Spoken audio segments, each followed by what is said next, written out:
இந்த கிருத்திகையில் என்ன பண்ணலாம் அப்படின்னு நீங்கள் கேட்டீங்க.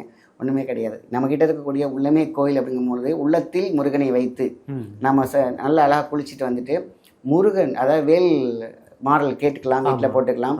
வேல் சம்மந்தப்பட்ட மந்திரங்கள் ஒலிக்கலாம். இல்லைன்னா நீங்கள் கந்தசஷ்டி கவசம் சொல்லலாம். அதாவது இதுதான் நிறைய பேர் கேட்பாங்க.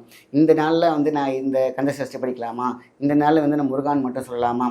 அப்படி கிடையாது. எந்த நாள்லேயும் நீங்கள் உங்கள் அன்போடு எந்த சொல்லான்னு சொல்லி முருகனை நினச்சிக்கிட்டே மனசாலே நினச்சாலும் ஓகே தான்.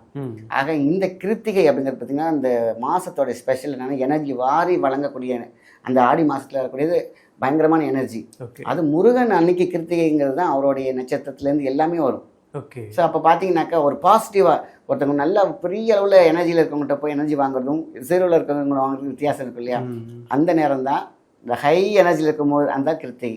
ஓகே. ஸோ அதான் விரதமாக இருந்து நமக்கு எதை வேண்டினாலும், குழந்தை இல்லையா, வேலை இல்லையா, தடைகள் இருக்கா, இல்லை முன்ஜென்ம பிரச்சனைகள் இருக்கா, எதுவாக இருந்தாலும் நம்ம அவங்கக்கிட்ட பிரார்த்தனையாக சரணாகதியோடு நானும் தான் இத்தனை வருஷமாக வேண்டிகிட்டு இருக்கேன், எனக்கு வந்து நடக்கலைன்னு சொல்லும் போது அது வெறும் பார்வையாக காட்சி பொருளாக இல்லாமல் ஆட்சி பொருளோடு சேர்க்கணும். காட்சியே அழகு, அது முருகனுடைய அழகே அழகு. ஆனால் அது ஆட்சி பொருள் தான் நமக்கு கனெக்டிவிட்டி. அகவிளக்கோடு அகல் விளக்கு. புரியுது. அந்த அகல் விளக்கோட தீபம், அக விளக்கில் இருக்கக்கூடிய தீபம் ரெண்டையும் கனெக்ட் பண்ணணும். எப்பொழுதுமே சூப்பராக இருக்கும். இப்போ ரொம்ப சூப்பராக இருக்கும்.